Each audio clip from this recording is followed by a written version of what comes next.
August 15th, 5:30 to 7 p.m. at Crossett Brook Middle School in Duxbury. No RSVP required for this free event. For more information, call Elena at 603-748-9564. That's the Leap Electric Vehicle Fest, Tuesday, August 15th, 5:30 to 7 p.m. at Crossett Brook Middle School in Duxbury. The Brady Farkas Show is produced and funded by WDEV and the Radio Vermont Group. We welcome listener feedback. Email your comments to wdev@radiovermont.com. The energy. How does anybody live and drive in Boston every single day? This guy stopped in the middle of the road with his hazard lights on. This guy won't yield. That guy won't let you go. That guy passes in front of you. That guy goes 3 lanes of traffic all in one shot. How does anybody do this? The passion. Look, if the Red Sox aren't going to play Yoshida and Devers as they're about to get swept, then we might as well just give up and go home. The opinions on all your favorite teams. I'm glad that Mac Jones looks better. That's really important. He needs to look better. But if it were a video game, he'd still have an overall rating of 76, and that ain't cutting it. This is the Brady Farkas Show on WDEV AM, FM, and WDEVradio.com. What's up, everybody? Happy Friday here on the Brady Farkas Show on WDEV AM and FM and WDEVradio.com. Short show today. We're up until 6:10. Red Sox baseball tonight. Sox taking on the Detroit Tigers, starting a new series, taking 3 of 4 from the Kansas City Royals. We'll get you the lineups coming up here at about 6:05. We'll do that so about 25 minutes from now. Danny McKivergan with us as always on the other side of the glass. You can get in on the text line, 802-585-3026. That's 802-585-3026. We'll talk about the Red Sox. We'll talk about the Patriots and their loss in the preseason opener last night to the Houston Texans as well. But Danny, you know what I discovered today? What's that? I discovered more virtual backgrounds for this show. So as I said this a couple weeks ago, right? Like when we brought Danny on, we kind of had to switch up our studio setup. So Danny's in the studio that I've always been in.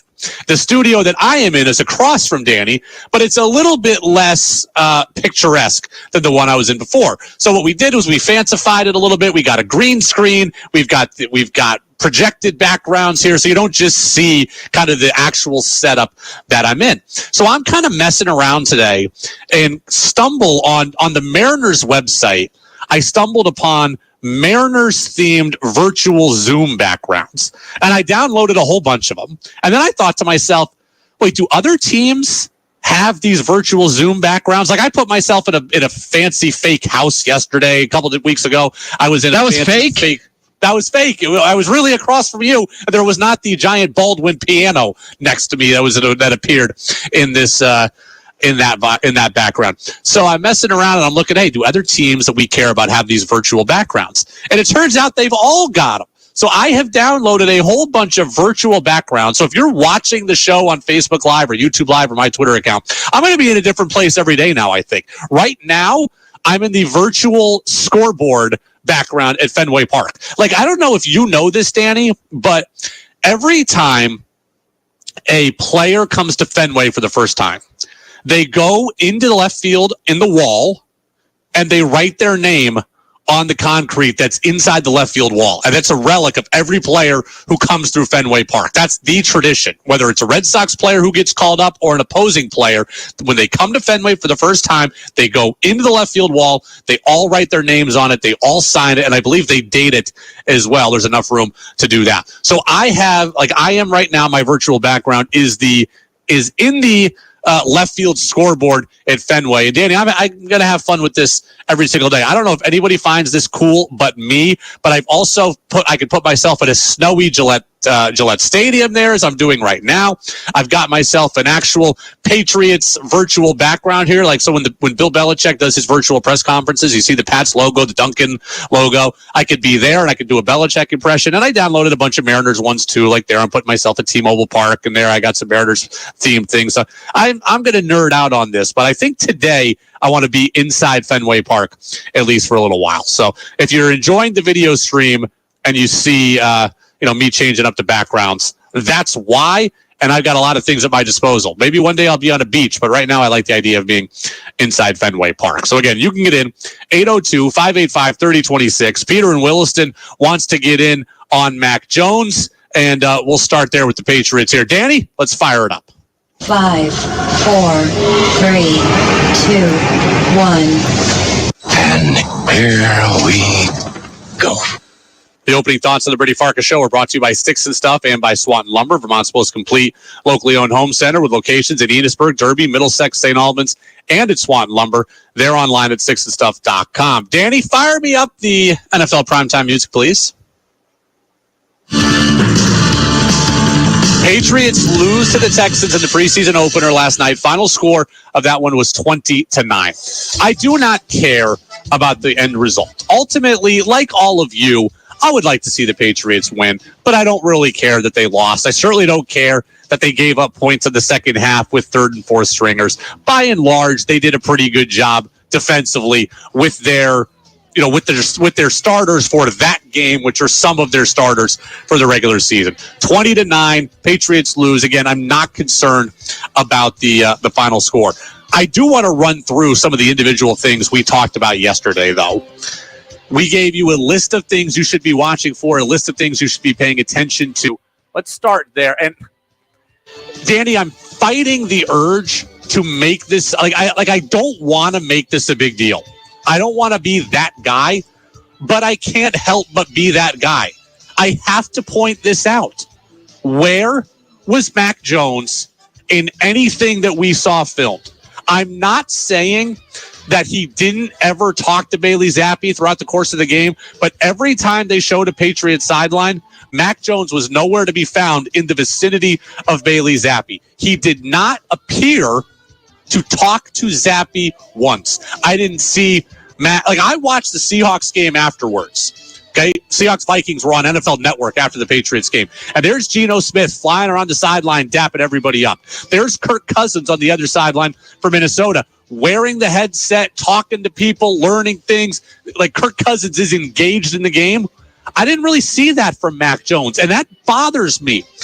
I like Mac. I don't think Mac is a great quarterback. I don't think he's a great athlete. I think he's an average to slightly above average player. I do think the Patriots can win with him if everything else is going well. I've said that a million times. Mac is not my favorite, but I've liked Mac, the guy, by and large. Now I'm starting to get some blights on Mac Jones, the person, and this is starting to bother me.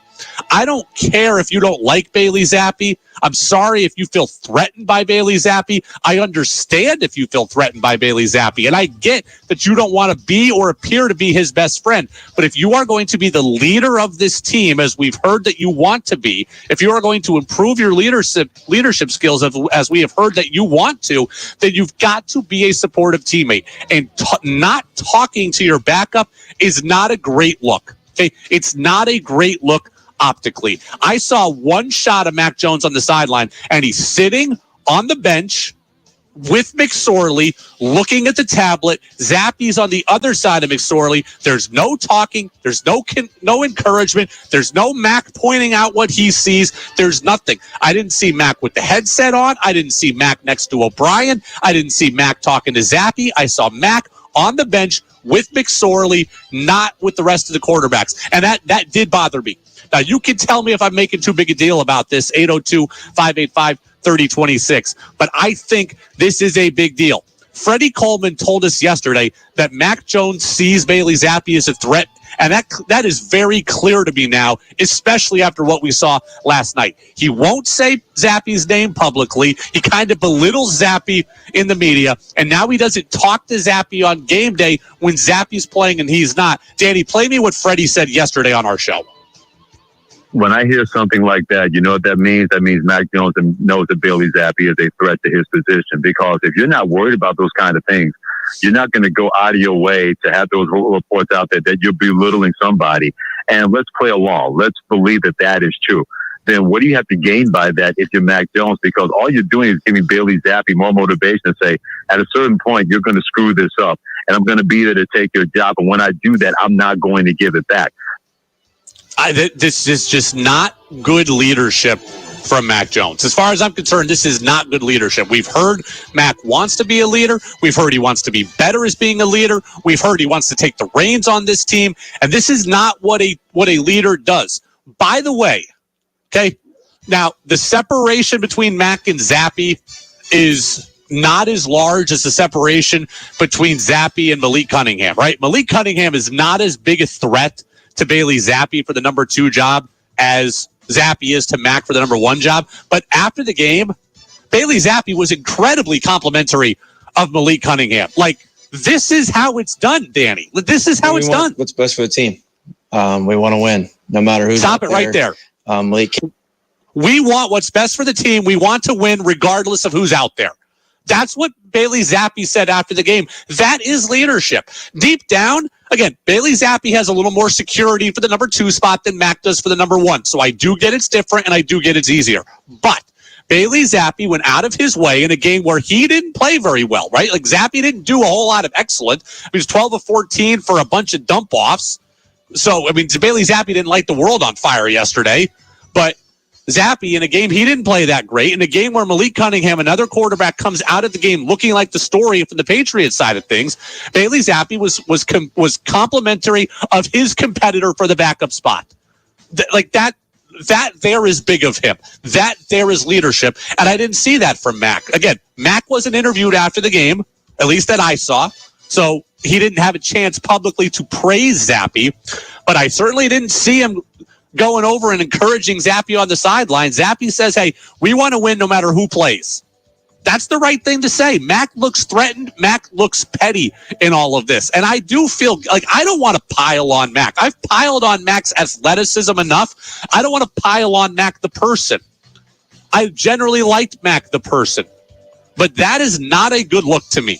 That is not a good look to me. 802-585-3026. Danny, am I making too big a deal about this? I mean, you watched the game yesterday too. Did you see what I saw? Yeah, and we were talking about this before the show. Like, if he actually hates Zappe, well, can you just fake it and pretend to like him just so the story doesn't exist? Yes, like everybody gets mad at the Boston media and the New England media and has the narrative, hey, the media is out to get this. The media blows this out of proportion. You know what Mac could do? Mac could go over there and put his arm around Zappe and say, hey, that was a good drive, or hey, I saw this, or hey, the protection looks that way, or hey, I could have made this check, or the defense is doing this. And I didn't see any of that. And again, I'm watching the Seahawks and Vikings game afterwards, and there's Kirk Cousins being part of the team with the headset on. I didn't even see Mac near Bill O'Brien, his new offensive coordinator.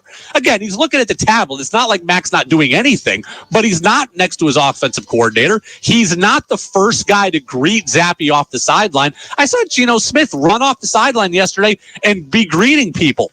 I saw Patriots defensive players that weren't playing getting into it there and pumping up their teammates, guys that are competing for their spots. And I didn't see that from Mac. And I don't like it, and it looks petty. Will says, I think Mac looked insecure. That's not a good look for a leader. That's exactly what it is. If he feels threatened, he clearly is insecure. Think about it in your life, right? If your boss, let's say you've been doing the job for a couple of years, your boss hires somebody new and it's very clear that this somebody new is qualified and that the boss likes them, you're immediately going to be threatened. Okay, you're immediately going to be insecure. So I get why Mac feels that way. But Mac doesn't work at the local computer company or the local hardware store. Mac's the quarterback and CEO of an NFL team. He's got to be able to fake it. He's got to be able to fake it, and he's got to be able to at least look. Tom Brady didn't like Jimmy Garoppolo. He didn't want Jimmy Garoppolo on his turf. I don't really care if Mac and Zappe don't like each other, and I don't care if Mac doesn't go out of his way to pray. Like, I don't care if Mac doesn't go out of his way to help Zappe. He didn't need to sit and give Zappe the entire playbook and all the cues to it, as far as I'm concerned. But publicly, when asked about Zappe, when on camera, he needs to give the appearance that he cares about this guy's development. Again, now it was, who was it? Joe Flacco said it wasn't his job to mentor Drew Lock. Somebody else said it wasn't their job to mentor a young quarterback who's coming for their job. I get it. He doesn't need to totally mentor Zappe.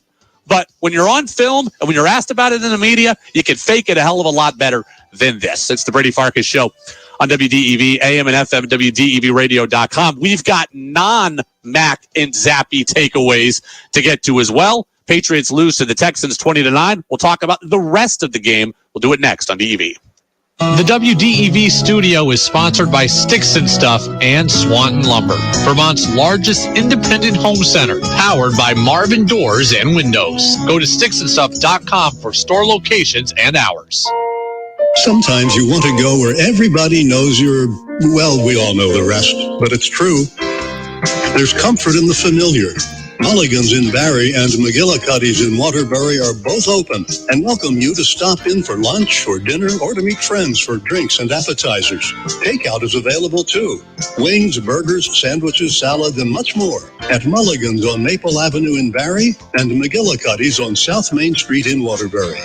At Lamoille Valley Ford, we believe in the power of community. Right, kid? Darn right, Dan. The recent floods have left many families devastated and several homes and businesses destroyed. We know firsthand here at Lamoille Valley Ford in Hardwick, as we too were hit with hard flooding. But it's times like these, we come together, support one another, and start to rebuild. We're back on our feet here at Lamoille Valley Ford with repairs underway and dozens of truckloads of fresh new inventory arriving daily. Now, we want to turn our attention to helping fellow Vermonters. If you're in need of a new vehicle, we want you to know at Lamoille Valley Ford, we now have over 200 new and pre-owned vehicles available, and we stand ready to earn your business. If you lost a vehicle during the floods, Ford just announced employee pricing that can save you thousands of dollars. Plus, it doesn't stop there. For every vehicle sold by Lamoille Valley Ford during August and September, we'll donate $100 to the Vermont Community Fund to support local flood relief efforts. So for a great deal on your next vehicle, drive Route 14, 15, or 16 to Hardwick and Lamoille Valley Ford. And remember, Vermonters, together, we're going to come out of this stronger than before.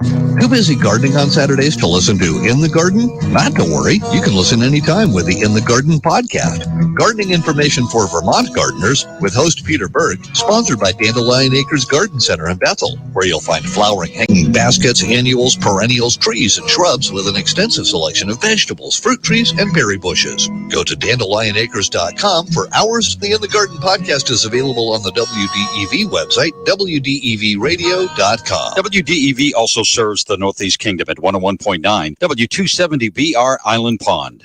Make your opinion heard by texting onto the Brady Farkas Show at 802-585-3026. Now it's back to the Brady Farkas Show on WDEV AM, FM, and WDEVradio.com. Welcome back in, Brady Farkas Show right here on WDEV, AM and FM, WDEVradio.com. Continuing our conversation about the Patriots' first preseason game last night, losing to the Houston Texans. Final score was 20-9. Danny, fire me up the music one more time, please. So, in non-Mac Jones-Bailey Zappi storyland, the other thing that's a huge takeaway from yesterday is that Demario Douglas really didn't play. Like, we sat here yesterday and talked about Demario Douglas and how he was the guy to watch, and he's the preseason darling. He's the training camp darling. Can he be the next Jacoby Myers? This is the guy we've heard about in camp. And then we barely saw him on the field yesterday. I kept waiting for Demario Douglas to appear. I think he got 2 offensive snaps and 1 punt return on special teams, which I believe he just fair caught. So Demario Douglas, who's supposed to be the breakout star of camp, barely played. Why is this the case? Tom Curran of NBC Sports Boston has a theory. He has been such a sensation in training camp. I think the easiest explanation for why you didn't see enough Pop Douglas is he has popped so much that he's already carved himself a spot easily on the roster, maybe even further up the roster.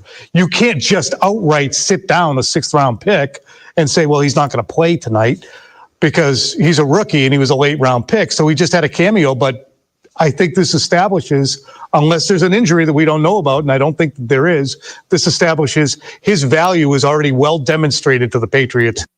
So Curran says that basically Douglas didn't need to play because he's already shown what he can do in practice. And Bill Belichick said the practice reps kind of dictate the games. Like, hey, he's gotten a lot of practice reps, so he doesn't need the game reps. The guys who didn't get the practice reps got a chance to play in the game. That's fine, but I'm very, very curious, Danny. We saw plenty of other players play last night and significant amount of time that we know are big parts of the Patriots. So I'm confused. Like, Christian Gonzalez is the number 1 pick for the Patriots this year. He was the 17th overall pick in the draft. We saw him play last night. We know that Christian Gonzalez is going to be a big part of this year's Patriots team. We know that he's going to start outside, probably opposite Jonathan Jones. Like, this is what the Patriots are doing with Christian Gonzalez.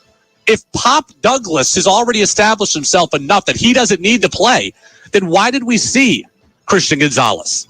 Why did I see Jalen Mills yesterday? Why did I see Jack Jones last night? If guys who are established didn't need to play, then why did other established players play? That's where I'm confused about this. If everybody who is safe, doesn't need to play, then play all the guys that are going to get cut then. Why are we risking injury with Christian Gonzalez, the number 17 pick of the draft, but you're not willing to put Pop Douglas out there? That confuses me. Now, I'm happy personally that we got to see Gonzalez play a little bit. I thought Jalen Mills played very well yesterday in his new safety position, had the interception to C.J. Stroud. That was good to see also.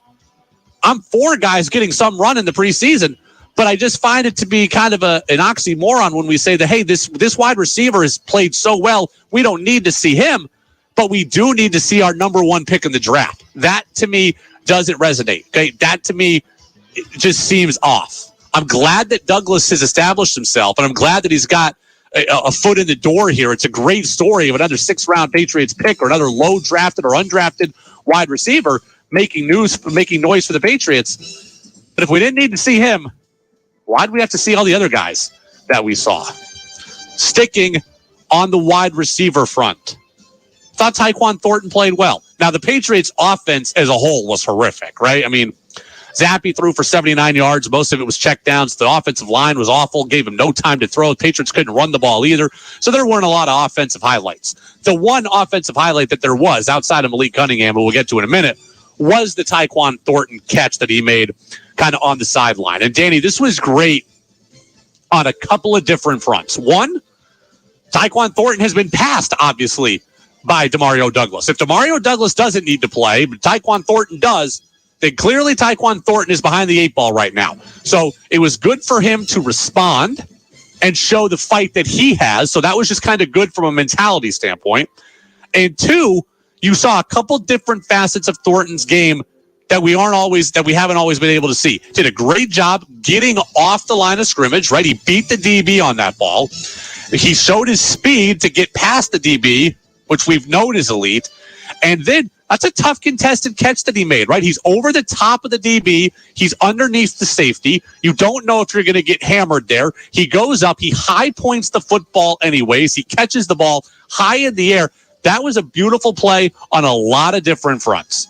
The get off on the line of scrimmage, the speed to break away, the toughness to make a catch when you're between DB and safety and you don't know who's coming after you, and then you high point the football. That was a beautiful catch. It truly was, outside of Malik Cunningham, the one good bright spot of the Patriots offense, and it was important given that Thornton appears to be, again, behind the 8 ball. Phil Perry of NBC Sports Boston noted it as well. I thought Tyquan Thornton actually picked up some positive momentum for the first time in a long time this summer. So good for him on that front. But Malik Cunningham, to me, he's going to get all the headlines, and deservedly so. That was fun to watch in the fourth quarter. Fun to watch in the fourth quarter. Texter says maybe Belichick wants to put Demario Douglas on the practice squad and doesn't want him putting anything on tape for other teams to see. That is a theory that we've seen out there. I heard that last night after the game. That could be true. That could be a Belichickian thing to do, and it's possible, right? Bill Belichick thinks he's got this hidden gem. He's not ready to put him on the active roster yet. They want to hide him on the practice squad, and they don't want him putting any tape out there for other teams to see. That could be true. Texter could be right. But, Danny, if that's true, and I'm Demario Douglas, man, I am upset at that. Like, on one hand, I appreciate that Bill Belichick, of all people, values me enough that he wants me in his organization. He wants to keep me. He wants me to be the first injury call up. He wants me to be there when a guy gets hurt. He likes me and he wants to develop me. On one hand, man, I am pumped about that, and I'm honored.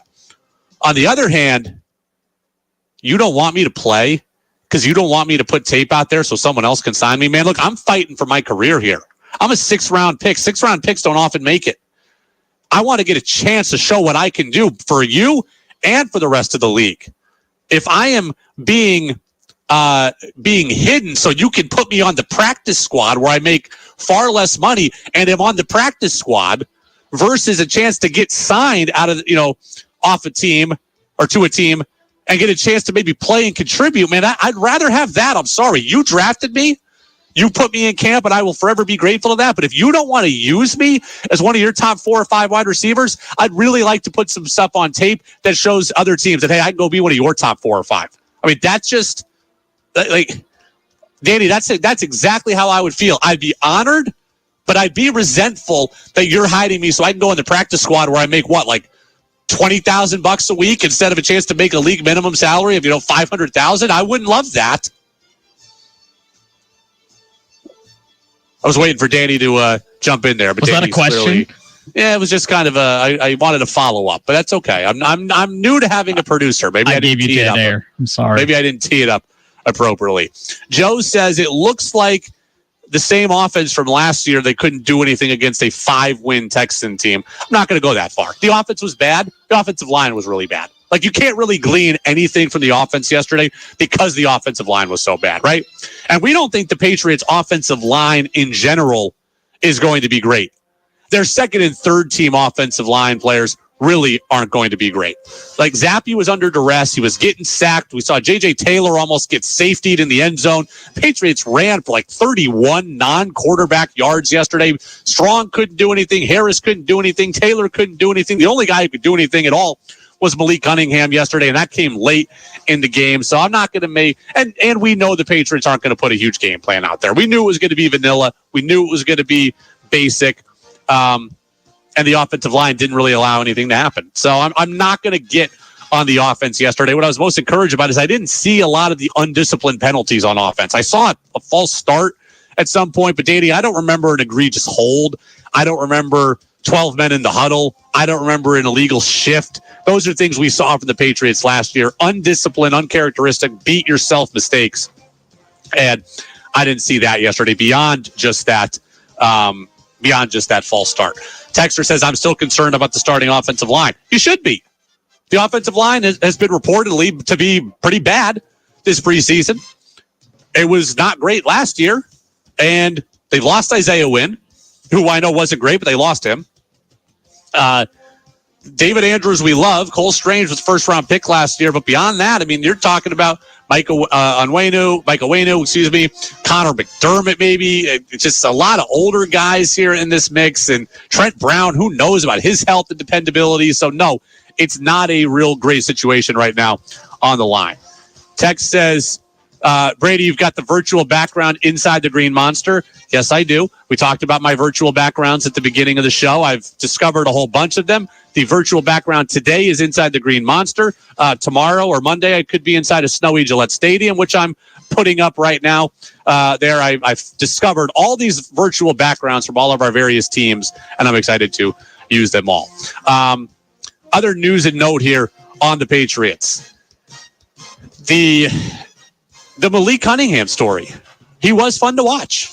Okay, he was fun to watch. He ran for, I think, more than 30 yards. He had the 16-yard touchdown here late in the fourth quarter in that game. 2 minutes to play. Showed some elusiveness, completed a couple of passes. I don't know if he makes the team, but they're working him out at wide receiver. They're working him out at quarterback. Belichick was complimentary after the game. He showed he's an exciting player to watch, and he proved my point, right? I have said forever that I want a quarterback with mobility. And Malik Cunningham showed you why yesterday. Because when the offensive line, which is bad, breaks down, you have another option to go to. Now, I don't want my quarterback running 28 times and getting popped all the time. I don't think that's an offense.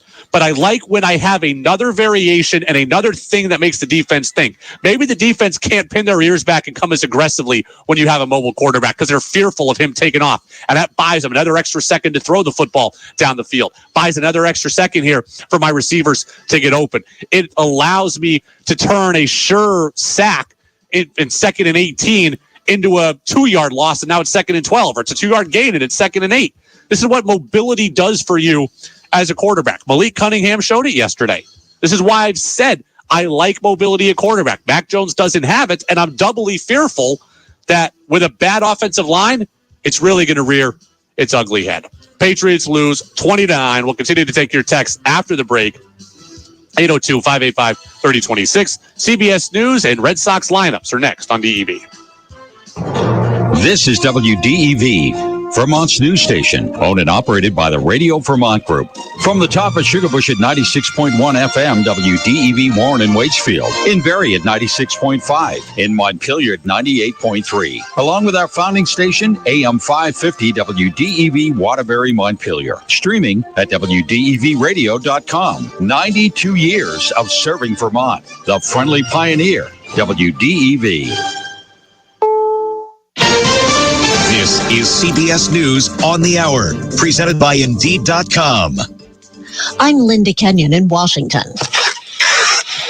They're sealing up the packages of medical supplies and sending them to Maui, the Hawaiian island that has been devastated by wildfires. Alicia Clark with Direct Relief says those supplies will be a big help. Things for minor injuries like sprains, cuts. There's also a lot of smoke in the air, and so there is irritation to the lungs, eyes, nose, throat. CBS's Jonathan Vigliotti is in Maui, where the supplies are coming in and the people are going out. Blue Hawaiian Helicopters has been gathering essential supplies and carting them to their choppers, where they pack as much as they can for people running out of food and water. Well, this is really the only way to get around these days. It is, unfortunately. As soon as we arrived, the Blue Hawaiian fleet was greeted by the fire department, who helped them unload the supplies and then helped them reload with evacuating passengers. The death toll from the wildfires has reached 55. Attorney General Merrick Garland has appointed Delaware U.S. Attorney David Weiss as special counsel to investigate Hunter Biden's business dealings. I have concluded that it is in the public interest to appoint him as special counsel. David Weiss is the same prosecutor who investigated the president's son over tax and gun charges, and that's why Florida Republican Governor Ron DeSantis is unhappy with the choice. They're going to find a way to give him some type of soft glove treatment, and I don't understand why you would appoint this guy to be the special counsel, but we've come to expect that. DeSantis, who is running for president, says Weiss previously worked out a sweetheart plea deal for Hunter Biden, although that plea deal did break apart. A federal judge overseeing the election conspiracy case against former President Trump has imposed limits on the release of evidence. Lori Levinson is a law professor at Loyola. The judge did decide with the government that things like grand jury materials and other sensitive information would have to remain confidential, or at least only used by a limited number of the defense team. Higher than normal temperatures will blanket a large part of the country in the coming days. Oklahoma, Kansas, Missouri, Arkansas. These areas are also included in the excessive heat warnings and watches. And that heat is building into Kentucky and Tennessee. He's Odyssey New York meteorologist Craig Allen. A massive birthday celebration in New York City tonight. No, it is not a person's birthday. It is the birth of hip-hop. Today marks 50 years since a DJ hosted a party in the Bronx and played the break beats in a continuous loop on 2 turntables, so the music and the dancing never stopped. This is CBS News. Hire with minimal effort and max speed with Indeed. Their hiring solution platform helps you attract, interview, and hire candidates efficiently. Visit Indeed.com/credit. It's full season barbecuing time, and the Willie Store Meat Case has the steaks, the pork, chicken, and sausages to satisfy the hungry crew. Step into the hardware department for a new gas or charcoal grill. Head upstairs to Housewares for new cast iron pans and barbecue utensils. Maybe a picnic basket. Have painting projects? Willie's is loaded with true test paints and Vermont natural coatings. They'll make painting almost fun. A new swimsuit, beach towels, sandals, and flip-flops will help too. At the Willie Store for over 120 years in Greensboro, across from Caspian Lake. Hi, I'm Bob Lake, CEO of Green Mountain Credit Union. We're proudly member-owned, which means what you deposit, we invest in your neighbors, friends, family, and small businesses that are essential to our community. And all interest and deposits made go right back to our members, continuing our philosophy of people helping people. Green Mountain Credit Union's old school lending with 21st century technology. I invite you to stop by one of our locations in South Burlington, Rutland, or Berlin, or find us at greenmountaincu.com. Warm weather and long summer days, classic autos are everywhere. I'm Mike Gothier with Calderwood Insurance, here to inform you of our classic auto market with Haggerty. We all have a memory or two that includes the roar of an old big block, the sound of an Ooga horn, or even a ride in that rumble seat. From special tools, memorabilia like signs and die-cast models, and even protection during a restoration, Haggerty has you covered. You will be surprised at the affordability of these policies, and I encourage you to call us today. Call Calderwood Insurance, 472-5517. The world is a constantly changing place, and being informed has never been more important. This is Steve Kathan. WDEV, Vermont's news station, and CBS provide you with up-to-the-minute news and information. Whether it's top and bottom of the hour news, breaking news, or special events, if Vermonters need to know, you can trust that WDEV and CBS will inform you. WDEV, keeping an eye on Vermont, while CBS keeps an eye on the world. Want Brady to hear your opinion on the sports stories of the day? Text in at 802-585-3026. Now it's back to the Brady Farkas Show on WDEV AM, FM, and WDEVradio.com. Red Sox baseball comes up 5 minutes from now. We'll give you the lineups here momentarily. Brady Farkas with you here on the Brady Farkas Show. Sox baseball 7:10 with the first pitch. Danny, be honest, when you were watching Patriots preseason last night, did you make it through the entire game? I did, but looking at the phone, all that, not really paying attention to the fourth quarter when the late drive was the only exciting part of the game. I watched in full, detailed, the entire first half. I watched the first drive of the second half live because I wanted to see what Zappe did. I was surprised Zappe came back out. I checked out midway through the third quarter when it was clear that Douglas wasn't really a big part of what was going on. And then I kind of went back to it later. And then I went back and watched the Malik Cunningham stuff today. But I made you watch the whole thing yesterday as part of your homework. And then I feel bad that I watched, 3/4 of it, in real time, and then went back and watched the rest later when it was clear Cunningham had made some noise. But last night was brutal. I enjoy preseason football because I enjoy the battles. I enjoy seeing the rookies, and we didn't get to see a whole lot of that stuff. The one thing I neglected to mention was Keon White was awesome. Like, Danny, they were keying on him on the broadcast a lot, Bob Sosi and Scott Zolak. Keon White was great. He got to the quarterback a couple of times. There were times where he didn't get to the quarterback, but he affected the quarterback. He also did a great job in the run game. They were talking a lot about setting the edge. He just showed his athleticism and power. And if you can get Matthew Judon and Dietrich Wise and Keon White and Josh Uche, I have said the Patriots defense cannot be as good as last year's just because of the turnover regression, and it's hard to replicate what they did turnover-wise. Well, if they get Keon White playing with the motor that he showed yesterday and playing with the productivity, defense could still be really, really good. They may not force as many turnovers as they did a year ago, but Keon White was great. He was their second-round draft pick this year, and I really enjoyed watching him play yesterday. So that was a big time positive for the Patriots. Texter says, is anyone excited to see Chris Sale pitch tonight for the Red Sox? Yes, I am. The Red Sox are 4 games back right now in the wild card.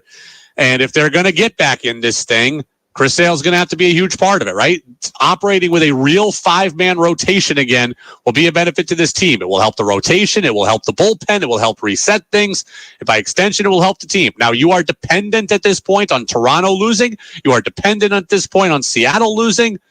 But you have an easy schedule right now to take care of. You took 3 or 4 from Kansas City. You got Detroit and Washington coming up, 2 of the worst teams in baseball. Detroit's better than Washington. If you can take this series, as Tom Caron told us earlier in the week, you got a chance to stay relevant in this thing. Again, you are dependent on others, which stinks. You don't want to be dependent on others, but that's the situation that you're in. You got a chance to cut into it, though, with an early schedule here, or with an easy schedule over the next week. Sale, yeah, I'll be interested. How's his velocity? How deep can he go into a game? Reports are he's maybe looking at 3 or 4 innings tonight. Is he max effort all the time? Does he look like he's toning it back? These are all things I'll be watching for. Red Sox baseball begins in about 90 seconds here. Texter says he's on an innings limit, can't burn too many bullets. Well, he's only going to throw about 4 innings today. He's going to need to be economical, but Buster said, I think he's going to come out and just fire until his arm falls off, basically. That's what Buster said the plan is. Just go until you can't go anymore, and he expects him to be max effort. Danny, music.